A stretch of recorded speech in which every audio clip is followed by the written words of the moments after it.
Not familiar with the concept of unique selling proposition, or USP? Then pay close attention. This is the cornerstone of all good advertising, and your business needs it.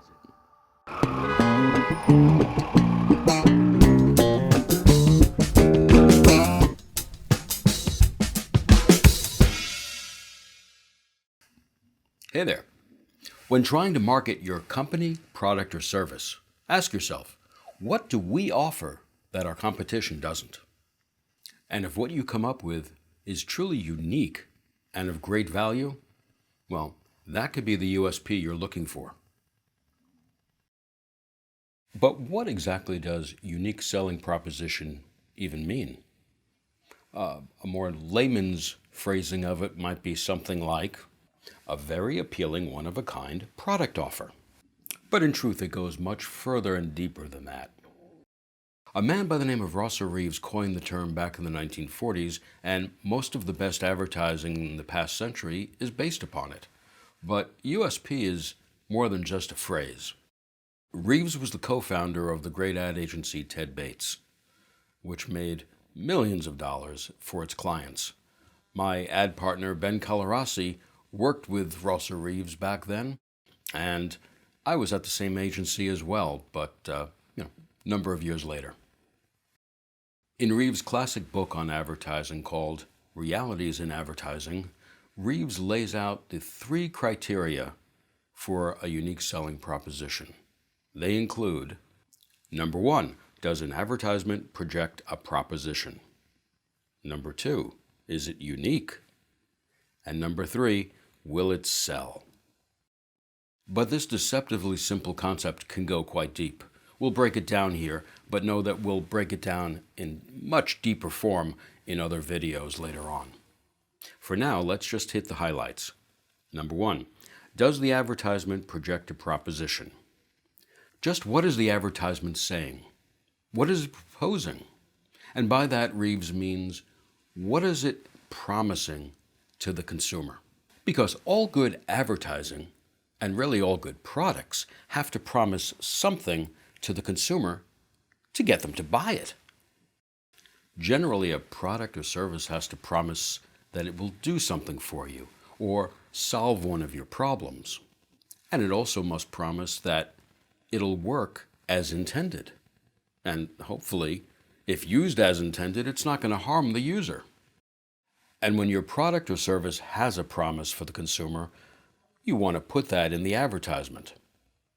This can be done a few different ways. Ways to make a promise in an ad. Sometimes promises are explicitly stated, either written or spoken. This has the advantage of great clarity, whether it's in the print or broadcast venues. This has obvious advantages because if it's printed, there's less likelihood of miscommunications, and if it's spoken verbally in a TV or web ad, well, then the consumer can hear it even when they scuttle off to get cookies in between shows. Sometimes promises are made visually, which also has its advantages because, pictures are worth 1,000 words.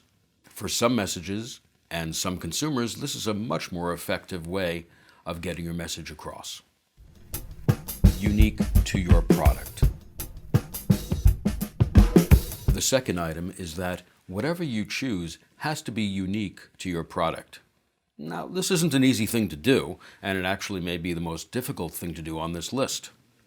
Think about it.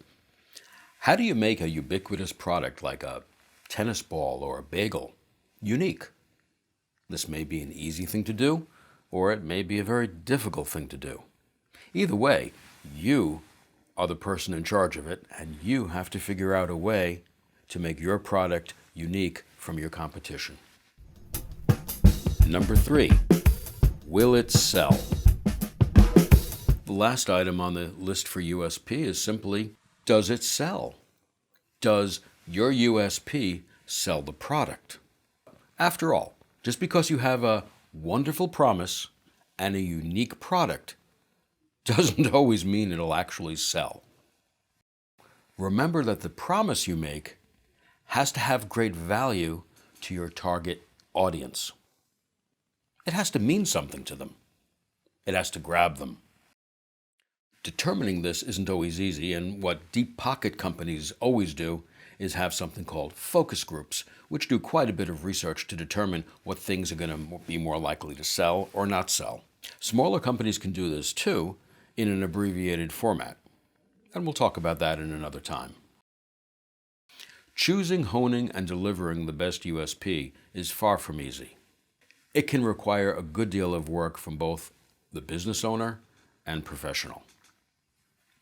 And once you determine your USP, you have to figure out a way to communicate its value to your customer or current customer, as retention is just as important as a conversion.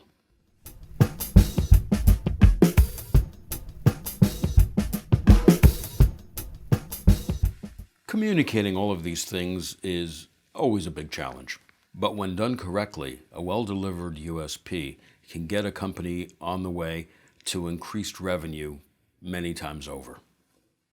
Determining your best USP can really mean the difference between massive success, massive failure, or even business extinction.